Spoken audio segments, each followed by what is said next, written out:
Mga kasama po natin, habang iniintay natin ang pagsisimula ng pang-anim na araw na ito ng impeachment trial, si Attorney Justin Sugkang.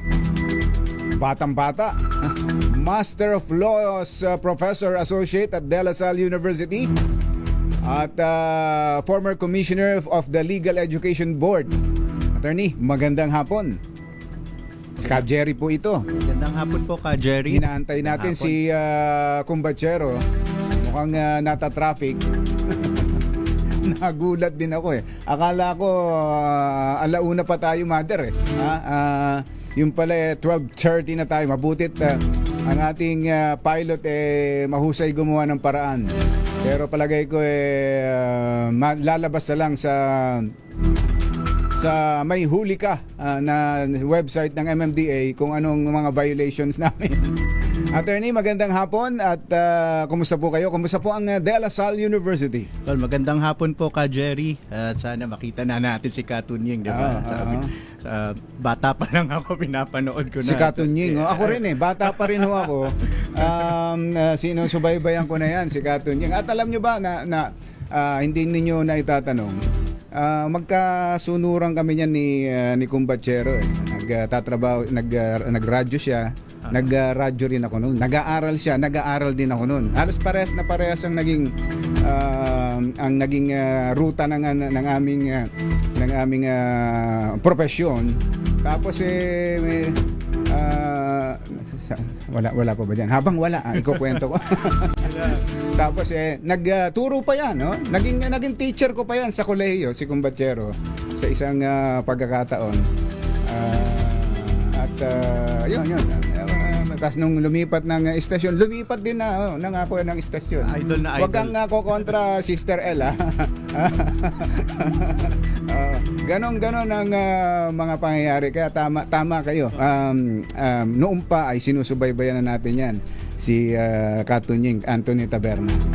Okay, habang yun ang mahirap pag late talaga. Maikukwento ang buhay. So, kumusta po kayo po ba from the start talagang nakatutok dito sa impeachment? Isa sa mga, para bilang isang law professor, kailangan din namin tutukan to dahil marami kaming mahuhugot na pwedeng maturo sa aming estudyante. Oo nga pala. Kasi ang batas ay hindi lang teorya eh. At itong impeachment trial, ang maganda dito, talaga makikita mo na ito yung practice, yung application ng mga na tinuturo namin sa mga nga estudyante. pala. At ang mga estudyante siguro ina-advise nyo rin na manood kayo yan. Definitely. Tutukan ninyo ang impeachment trial. Definitely. Lahat naman kasi kahit na nga hindi ho law student, attorney, pag nanonood parang ang dating natin parang abogado na rin tayo Natututo tayo lalo na yung mga terminology ginagamit diyan.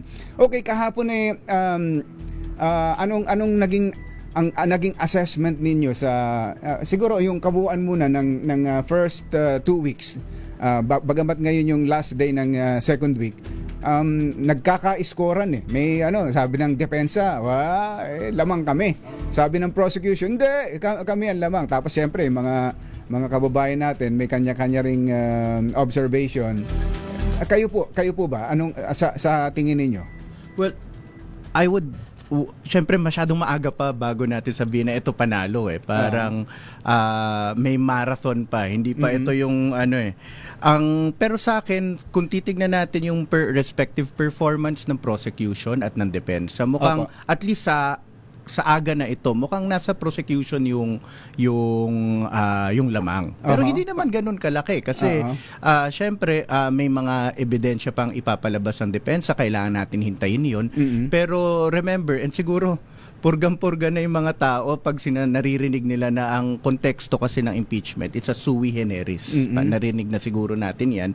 Ibig sabihin nun ay it's a class of its own, unique, kakaiba to. Kasi hindi ito yung korte lang na legal. Korte lang, meron ding political na aspeto ang impeachment. And that's the reason why pag tinignan mo, hindi lang dapat makapuntos ka sa teknikalidad. In fact, mas mahina nga yun Dahil ang totoong huradon, totoong hukom nito ay maliban sa mga senator judges, yung taong bayan talaga. Diba? Kaya, pero ngayon, pag tinignan mo, mukhang sa prosecution, dahil pag tinignan natin, nilatag na natin yung mga ebidensya na binigay nila. Una, may video na patunayan na authentic, mukhang authentic talaga yung video. Okay. And at the same time, yung depensa pinlay yung video, and hindi naman, parang it would be kind of weird pag kung sa depensa sabihin nila, pag kami nagpe-play ng video at itong portion na to, authentic. Pag yung portion na yan, hindi. So Okay. parang kung titignan natin yung paglatag ng ebidensya, totoo ba yung video? Authentic ba yung video? Nabanggit yung mga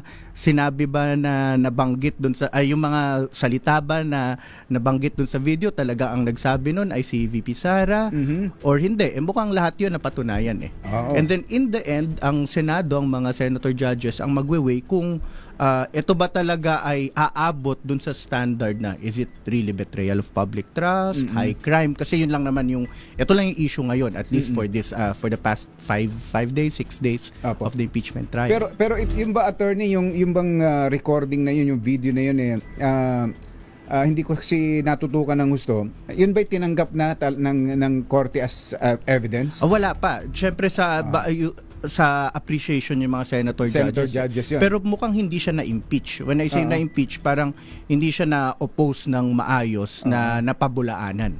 So, ngayon at least siguro na-imprint sa mga utak ng mga tao na may video. May video At talaga. ito yung mga sinabi sa video. So, mukhang walang issue on those things. Sa bagay, kasi ano lang naman yun napanood naman na natin ng siguro kung meron mang hindi nakapanood nun, mabibilang mo na lang sa kamay. Totoo ka, Jerry. Dahil naka-live yun nung gawin. Bagamat Zoom meeting, merong nag-live stream. Tapos siyempre na-record na yon, so nagpasalin-salin, nagkapasapasahan. Kaya sabi ko nga parang mabibilang mo lang sa kamay siguro ang hindi nakapanood nun. Totoo. So yung authenticity ganun ba dapat talaga, attorney, na kailangan pang kahit na alam na ng lahat na merong ganyang nangyari, na ganyang may pangyayaring inilabas sa internet, kailangan pa rin ipadaanin sa scrutiny ng authentication bago tanggapin ng korte. Oo ka, Jerry, kasi syempre, yun nga yes, it's impeachment trial is a political process, pero hindi siya overly political na bara-bara tayo come what may.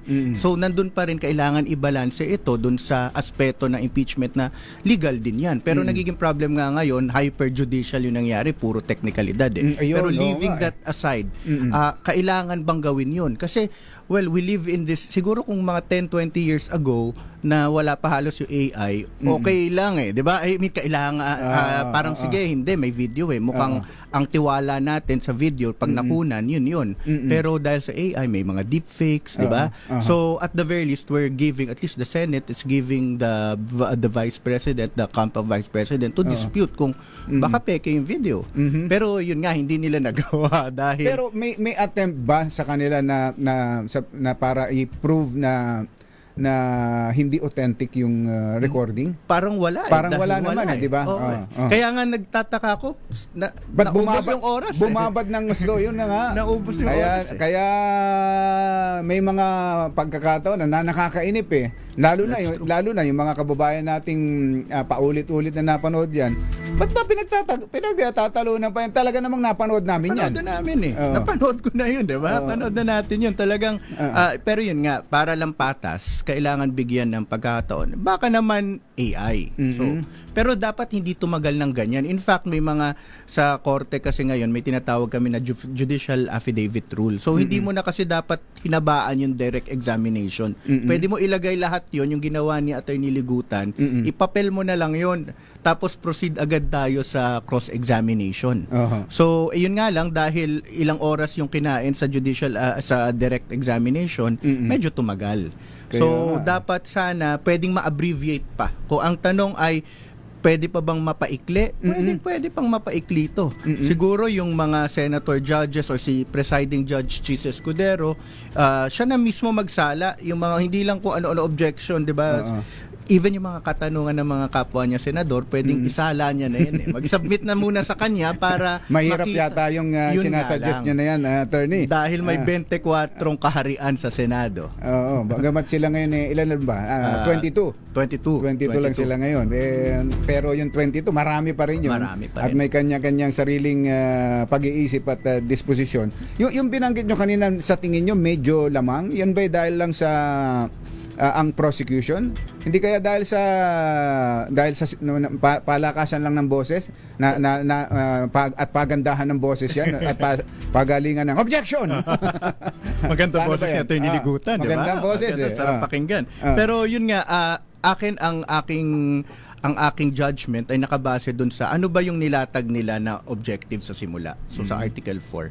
Ang gusto lang naman nila ilatag, ito yung mga ebidensya, hindi na impeach yung ebidensya. And for me, for that alone, okay sa akin yung performance na prosecution. Pero again, iba yung issue na yon sa actually, to be fair kay Senator Rizzo Ontiveros, di ba may tinanong siya na, ito ba pag walang assassin, ito ba ibig sabihin nun? Kapag, even if we admit all these pieces of evidence, ibig sabihin ba ay grave threat na ba yan or betrayal of public trust? Kinastigo siya ni Senator Presiding Judge Chis Escudero eh. Kasi to be fair, dapat tinatanong yun sa dulo pag nandun na tapos na yung ebidensya, kapag in-appreciate na nila ebidensya. Pero sa totoo lang, and that's the reason why I want to be fair to Senator Rizzo Ontiveros, yun naman kasi ang gustong marinig ng mga tao. Dahil nga, Totoo tama yun. kayo na napanood na natin to. Ang tanong na lang, yung napanood ba namin at yung mga salitang namutawi sa kanyang Sapat bibig. ba yun? Sapat ba yun para masabi na impeachable? Oo. At least sa Article 4. Oo nga. Tsaka nga sabi tumutok ng gusto sa parang ang naging kaso ay grave threat and inciting to sedition. Pero yung yun ang talagang kaso sa impeachment ay betrayal of public trust. And high crimes. Oo.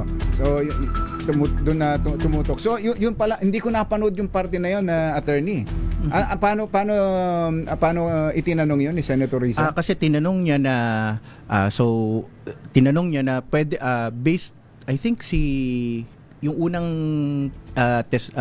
testigo eh. I can't remember his name. Yung agent na NBI, tinanong niya. And even ito yatang si Attorney Lotok na Kalilong, si Agent Kalilong, Special Agent Kalilong, na okay, pag tinanggap ba namin ito, let's say, granted for the sake of argument, totoo lahat to, will that rise to that, will that be equal to yung high crimes? Will that be equal to betrayal of public trust? So ganun lang yung tanong niya, mas simple sa totoo lang. Pero pa-conclusion na nga pala. Pa-conclusion na siya talaga. Kaya nakastigo siya ni Senator Escudero. Pero yun na nga kung ang impeachment, kung dahil that is because of technicalities kasi nga sasabihin ng presiding judge para sa orderly na pag-ayos ng ating trial, dapat sa dulo na yan yung mga ganyang klaseng tanong. Pero kung ang mga tao nga, yun ang hinihingi nila di ba? Kasi lahat tayo naiinip na. Siguro naiinip si Senator Rizzo tulad ng pagkainip ng maraming mga nanonood. Pero meron ding interesting na mga sa mga karaniwang sumusubaybay sa impeachment tulad natin, tulad doon namin, attorney. Yung tanong ni Senator Pia kahapon na yung may kinalaman sa iniisip ko. Ano yung tanong ni Senator Pia? sa inciting? Hindi Sa grave threats? tungkol sa grave threats.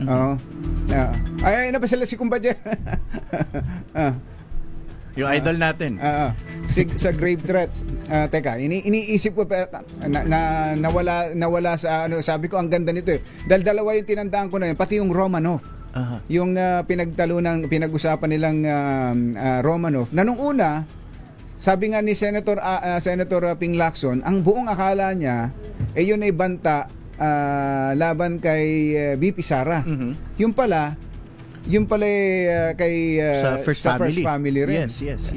Nung nararanig niyo yun, attorney, ano bang na pumasok sa isip niyo nun? Okay, eto na kasi yung issue na kaya ko sinabi na mukhang hindi nila na in-impeach or actually wala na sa pakialam kung impeach or hindi. Mukhang inaccept na nila na totoo. I mean, inaccept ng depensa na mukhang totoo na eh. Hindi na nila inopose eh. Pero, ang issue, so kaninang issue ay totoo ba yung video? Ngayon, mukhang wala na sa kanilang issue yun eh. Ang issue na lang is, pag pinlay ba natin yung video na yun, at tinanggal natin yung 10 seconds na yon, 'di ba may 10 seconds at yun lang piniplay ng prosecution. What if yung entire 10 seconds we play the the whole video, maiko-contextualize ba natin yung pagsasabi nung mga ganong salita na lumabas sa bibig ni VP Sara Duterte. At yun yung talagang ginagawa ng depensa during that time na okay, may sinabi kasi ang dami natin lakad na lang tayo dito sa mga eskinita sa Maynila. Makikita mo, may maririnig ka dyan, hoy, papatayin kita. O ano bang ginagawa mo? Bukas, wala ka na sa mundong to, di ba? Para may mga ganun eh.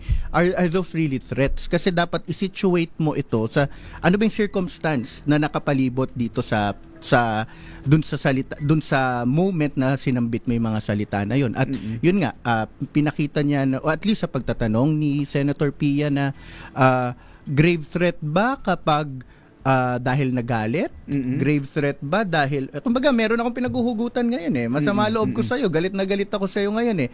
Just because nasabi ko bang papatayin kita at that particular moment, threat na ba 'yon within this the context of the entire discussion? So yun doon ang gagaling yung sinasabi, yung at least yung tanong ni Senator Pia Cayetano. Now, yung tanong naman sa Romanov, well actually first time ko rin siya na encounter dahil sa umpisa mukhang it would appear kung pagbabasehan lang natin yung video na pinlay, yung Romanov ay tinanong yun ng isang vlogger na until now hindi pa nagpapakita yata si Princess Maui. Princess Maui, di ba? So ang teka, si Kumbachero, pabatiin muna natin. Natutulog dahil 87th anniversary ngayon, babati na si Kala ko 87th birthday. 87th anniversary ngayon po ngayon ang DCRH. Baka nakakaligtaan niyo mga taga-subaybay natin. Kanina kinukwento ni attorney, maliit pa raw siya, sinusubaybayan ka na niya. Sabi ko, attorney, pareho tayo. Yan ang hirap pagka wala dito eh. Ako naman, kanina pa ako dyan, patulog-tulog ako nung pala. Naidlip ka. Nag-uumpisa ka na pala. Oo, Hindi, actually, yung yung tinatanong ni Senator Pia kahapon, di ba nagbigay siya ng iba-ibang sitwasyon? Para bagang sinasabi niya, yun yung impulse ng tao kaya yun ang response eh. Pero yung bang mga prior statements ni VP Sara na inilabas din naman sa trial, yung gustong-gusto niyang di ba? Ulo, ulo, tapos ano yung tawag doon? Kukunin yung bangkay sa West Philippine Sea. Kukunin yung hukayin yung bangkay tapos sa West Philippine Sea. Parang may predicate no? Yes. Tapos hanggang pagdating yung November 23, 2024 incident, pa rin ba yun? Impulse pa rin ba ang maituturing yun? Yun na nga. At yun yung pinapakita talaga ng prosecution eh. Kasi nga, kung pagbabatayan mo yung video, pwede mong sabihin na galit kasi at that moment, 'di ba? Ito yung ang sitwasyon nito ay yung hinugot yata si Attorney Lopez, inilipat. So syempre parang medyo emotional siya noon. Pwede niya sabihin na at that particular moment kaya ako galit because of this. Pero yun kaya to be fair to the NBI, they looked into the circumstance, not only that, but ano ba yung pinanggagalingan nito? So ano may mga previous statements, may mga interview ba na sinabi? And yun nga, lumabas din yung sometime, may November 26 to, tas may November 23, may October din po yata, diba? Na yung pupugutan, na ganun. So parang pinapakita ng NBI na yun nga, tama si Katunying parang yun yung predicate. Parang ito talaga yung state of mind niya. Mukhang galit siya talaga at mukhang nagbabalak siya. At kaya siya nakipagkontrata na. Kumbaga last straw na lang tong... Pero kung yung mismong video lang ng November 23, yung press con via Zoom, pwede rin bang tanungin na justifiable ba yung galit niya doon? Correct. Kaano-ano ba niya yon para magalit siya ng ganon? No, syempre mga chismis on ko ano, di ba? Pero ang punto is, kaya nga, kung ako yung depensa, doon ko i-zoom na nabanggit niya tong mga words na to dahil ito yung circumstance na yun. Pero yung before, kaya binanggit yun ng prosecution. And in Kaya fact, binanggit yun. ng prosecution. Kaya nila kailan ilatag. And actually, to be fair naman din sa depensa, 'di ba, towards the end ang pinlay nila na video para kasi kung nanay, 'di ba, remotely, I can do my work remotely, ang di ko magawa yung pagiging nanay. Ang punto nun is trying to humanize her and to see na to check na parang ang konteksto nito kasi, paano kapag pinatay ako, granting na may Operation Romanov against them, di ba?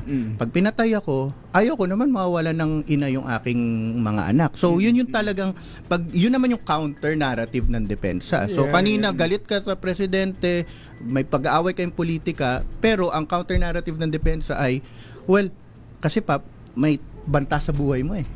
Kaya siguro kaya nagbanta rin siya doon sa taong nagbabanta sa kanya, 'di ba? Which is yung sa operation. Gantihan lang. Gantihan. Pero, yun nga lang, Ka Jerry, ang problema sa Operation Romanov, ang lumabas, mali. Oo, kaya nga eh. kay Mayor Basti una eh. Kaya nga So eh. doon ako nagulat.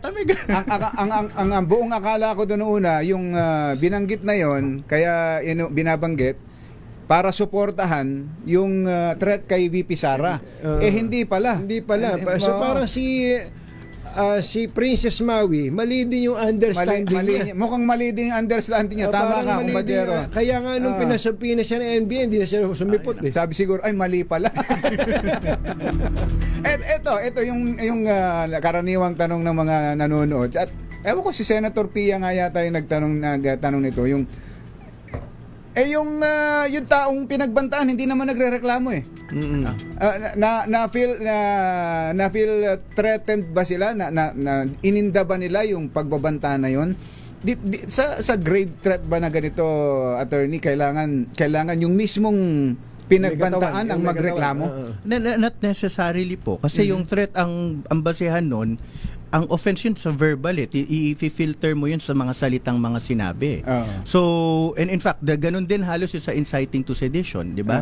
So, pag tinignan mo, kung nagbanta or hindi, ay kung natakot or hindi, hindi siya issue eh.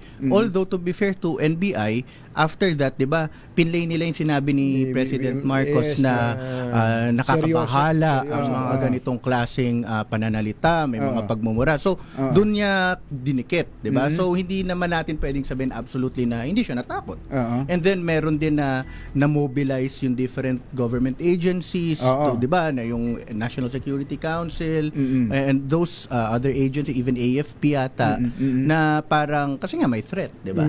So, pero hindi siya nag-file ng complaint na personal, o kaya personally. Ang inuungkat ng defense doon sa PSG rin mismo, walang pinakilos na in relation to the threat. Yeah, oo. Pero yun na nga, kasi yung NBI may motu proprio na authority dun sa kanilang bagong batas na pwede sila on their own. Pagka ang tinethreaten ay yung matataas na pinuno ng bansa, yung pinakamatataas. Ayun, yun parang yun ang paliwanag narinig doon. ko rin kahapon yun eh. Sino ba yung nagsalita? Si Chis yata. Si Chis yata may binanggit siya. May binanggit siya na mga kaso. Ito yung mga public crimes, ito naman yung crime against person. So yung kasama dun sa public crime, yung grave threat, kahit walang complainant, basta yung Estado pwedeng pero yun ba, attorney, para lang sa mga matataas na opisyal? Halimbawa, tayo karaniwan tao lang, pwede bang kahit na hindi mag-file ako, halimbawa hindi ako mag-file, may ibang mag-file para sa akin, pwede ba yun? Well, yun nga. So sa pananalita ni Senator Chis, mukhang pwede yun, 'di ba? Parang pag tinignan mo may nakarinig eh. So parang nagte-threaten ka. And at the same time, kaya nga 'di ba yung sa criminal system natin, 'di ba, People of the Philippines, kasi ang kalaban mo naman, unlike sa ordinary civil case like kunyari, Taberna versus Baha. Yes, kasi kayo nag-aaway eh. Pero doon kasi People of the Philippines ang naglilitis talaga dyan, ang nag-file yung prosecution on behalf of the entire Estado na yun. Estado na. Kasi nga, ang teorya dyan ng ating penal law is, ang offense na yun ay committed, yes, may private na tao na kung saan siya yung na molestya, pero it's really more of an offense against the state kasi may public order na public safety order na nabasehan din dito. So yun yung parang esensya ng mga karamihan sa mga felonies under the revised penal code. Pinanggit nyo kanina na may pinlay na video na parang sinasabi ni BBM na mabigat yung mga banta na yon. Pero meron ding ipinlay na video na may nag-interview. Sino ba yung nag-interview? May nag-interview sa Pangulo at sinasabi ng Pangulo na gusto niyang makipag-ayos. Pero sa mga Duterte. in-establish ni Attorney Lotok Oo. na 7 months na pala. Kailan yan? Kailan ba yan? May yung interview, na willing siya makipagbate at ayaw niya ng kaaway. Whereas yung threat ay November So, 2024. Nauna yung pakikipagbate. Nauna yung malayo. Kumbaga siguro pinatawad na niya. Pinatawad na. Dulo na, lumipas ng mahabang panahon. Kaya niya nasabing, ayoko naman ng kaaway eh. Willing naman siya. Kaya ginamit ng defense yung interview mo na yon. Oo nga eh. At natuwa naman ako dahil nahang yun. Ang tagal eh. Ang tagal. Nakunan ko pa nga ng picture eh.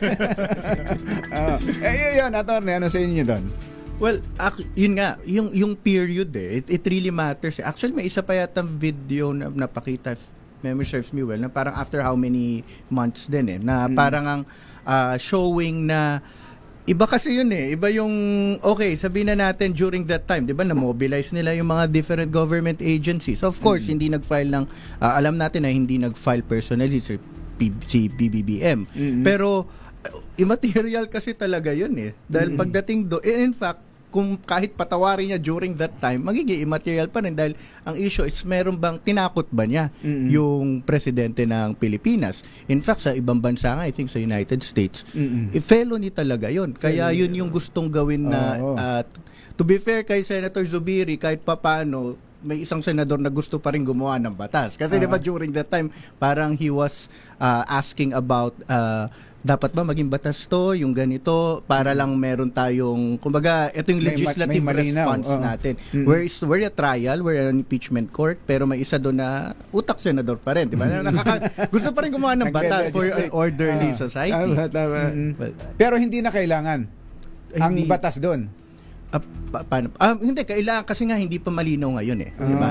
So ngayon, ang gusto nilang pakita, well, remember, nasa NBI pa to. Yung ako ang tanong ay yung grave threat at inciting to sedition nasa NBI, di ba pinabalik? Di ba nga parang preliminary pa lang na in fact 2024 hanggang ngayon preliminary, di ba? Tagal na rin kaya katanungan din yun, bakit ang tagal?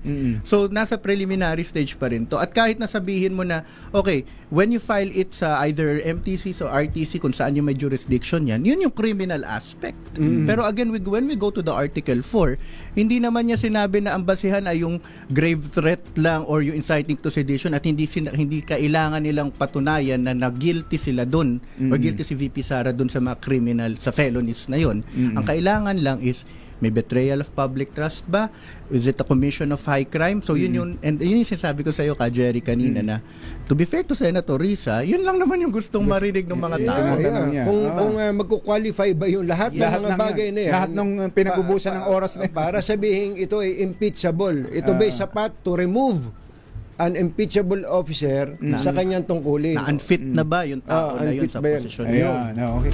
10 minuto na po ang nakalipas sa alauna ng hapon. Kayo po'y sumusubaybay sa the impeachment trial of the Vice President Sara Duterte. Ang kasama ho natin dito ay si Attorney Justin Suggang. Na bata pa, pinakikinggan ka na niya. Ikaw ikaw ang sinasabi. Memorize ka pa yung team song nyo, ha?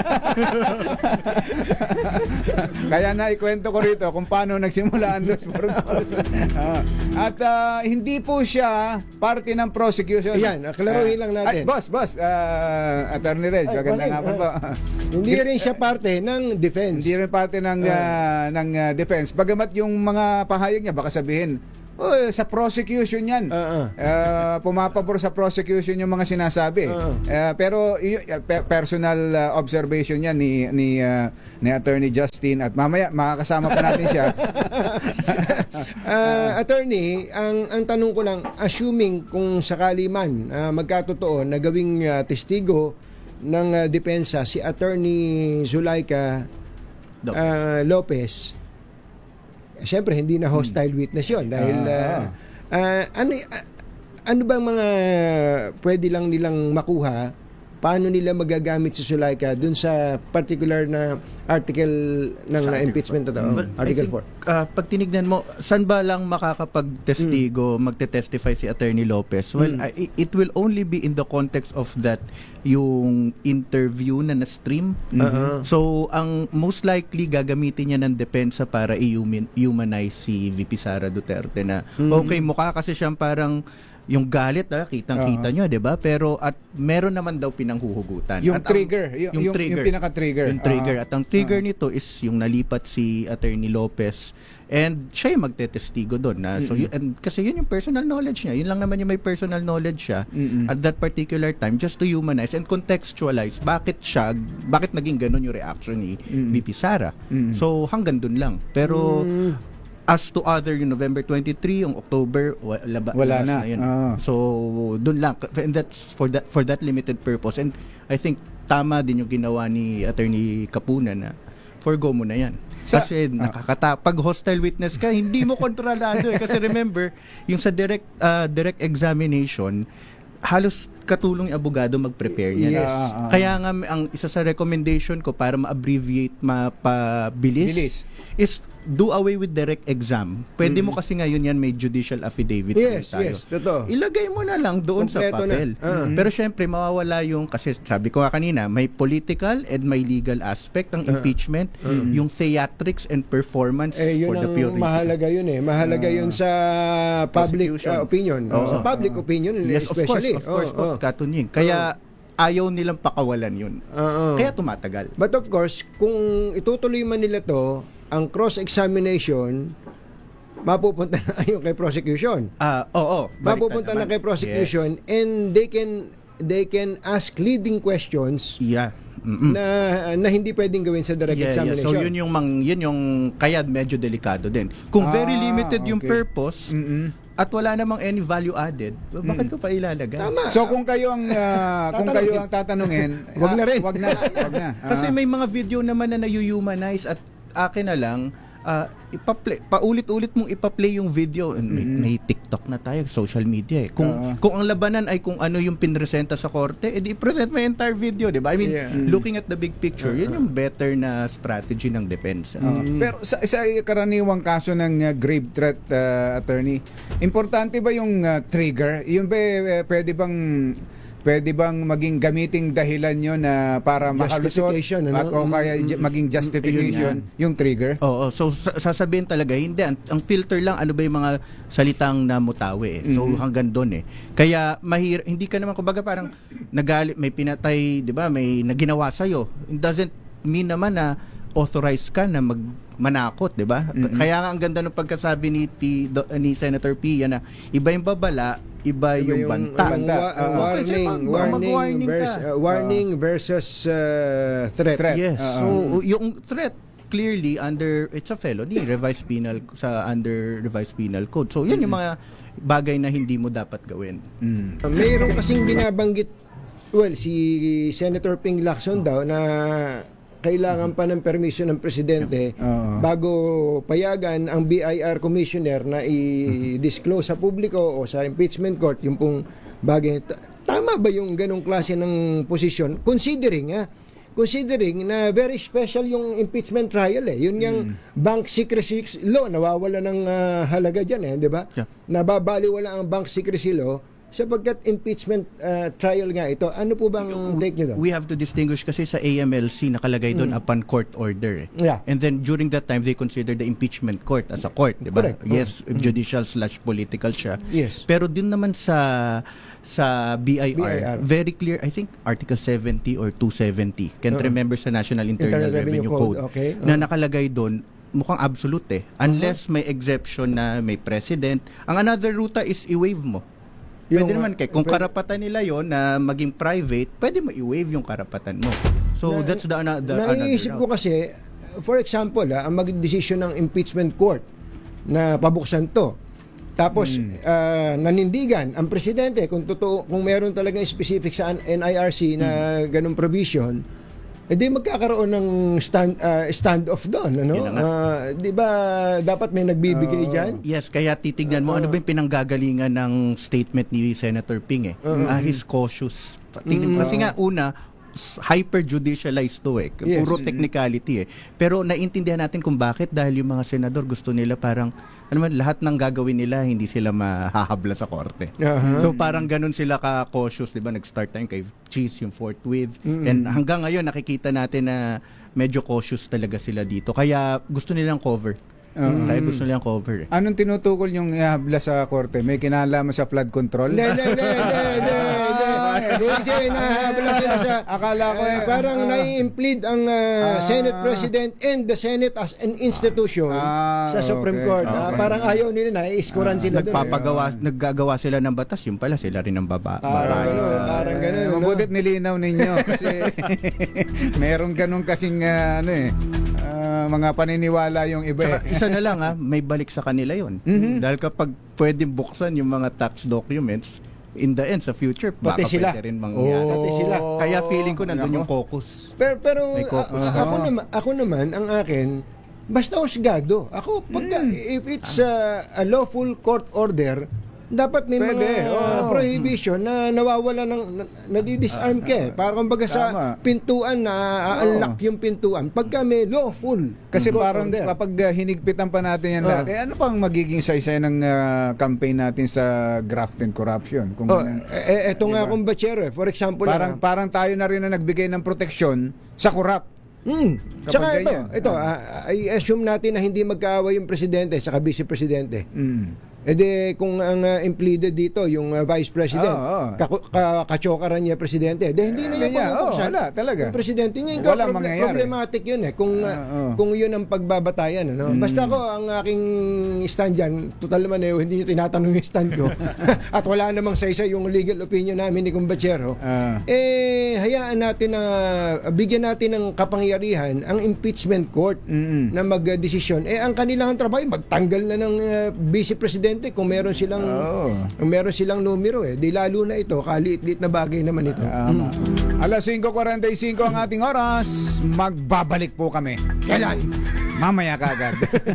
ang kasama po namin ni Kumbachero dito ay si Attorney Justin Sukgang ng De La Salle College of Law, De La Salle University College of Law. Gusto ko lang malaman, yun po bang mga estudyante ninyo sa law school, at nagtuturo din ba kayo kahit sa ibang colleges? Hindi. Dati. Dati. Gaano sila ka-interesado dito sa political exercise na to?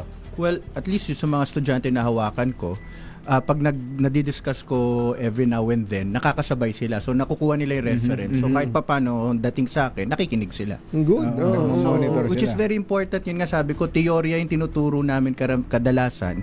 Yung practical na aspeto dito Ito, makikita. napapanood Dito mo makikita. Hindi ba sila na culture shock na iba yung tinuro sa amin ng professor, ba't dito ang mga abogado parang wala sa hulog? May ganun talaga Kasi nga pag ang tinuturo sa law school usually ideal Yes. Di ba? Pag dito makikita minsan gutter level, may mga side remarks Oo, So pati grade namin sa bar Oo nga, nabanggit Ako po. Nadala. Parang wala sa code of conduct yung di ba meron kanyang judicial CIPRA.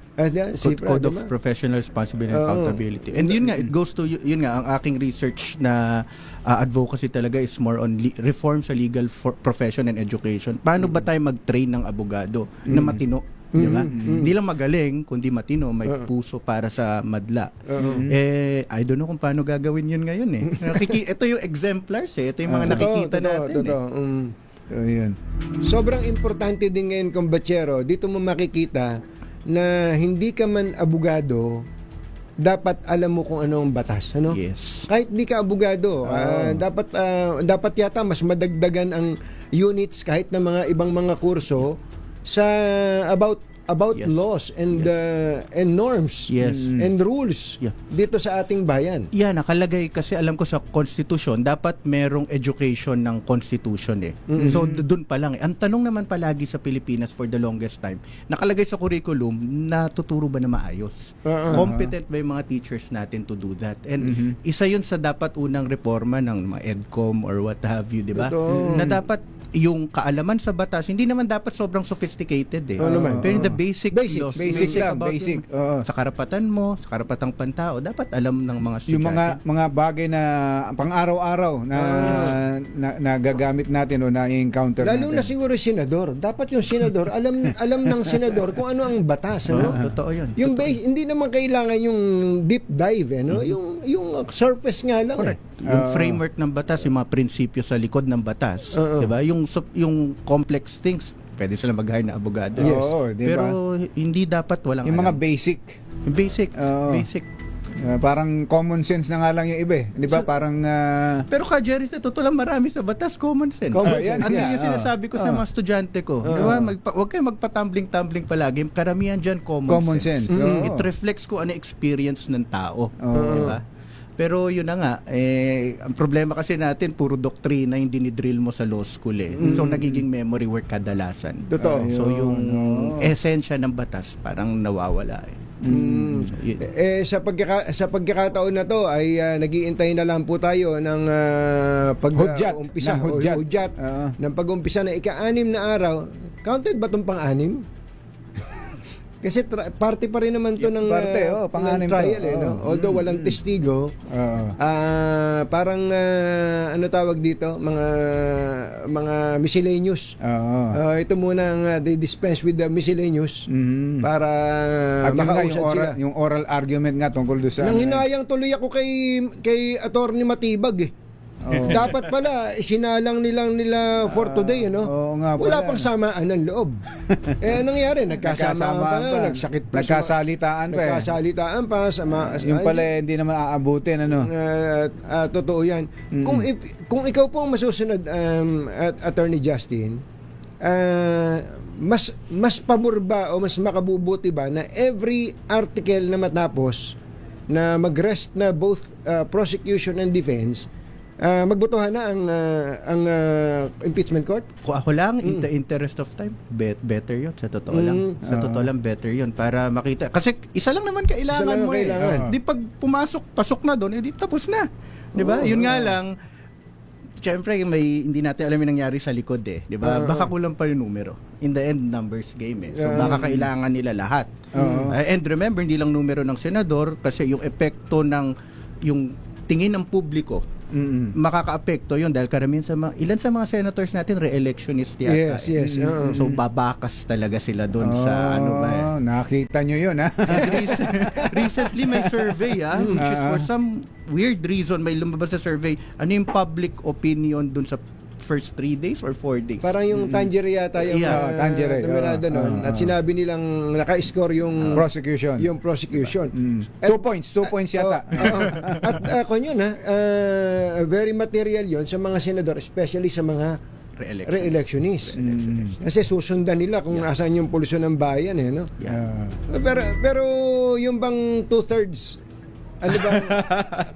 ano ba dapat ba dali na talaga sa Supreme Court yan? Baka Yun kasi magka-problema pa pag nagbotohan na. At sino ba ang pwedeng magdala sa Supreme Court niya? Kahit sino ba, attorney, pwedeng dumulog doon? Well, meron tinatawag kasi na konsepto na judicial standing kung sino yung tatamaan Pero may exception yun May mga transcendental importance kung sobrang halaga. Well, mukhang baka mag-fall under that exception na kahit sino. Kasi before, ang general rule, kung sino lang yung may injure.